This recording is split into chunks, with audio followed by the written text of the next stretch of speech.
মৰমবোৰ বেলি লহিওৱাৰ পৰত, ৰাঙলী আকাশৰ তলত, শেৱালি গছ জপিলৈ তোমাৰ পৰেনে মনত?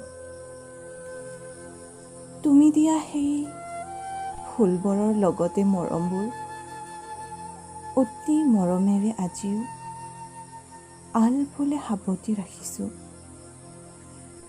ফুলবোৰ শুকাই গ'ল, কিন্তু মৰমবোৰ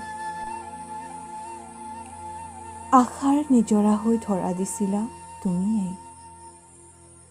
এতিয়া জানানে, মই বৰ অকলশৰীয়া। গছৰ তলখনো আজি বৰ উদাৰ।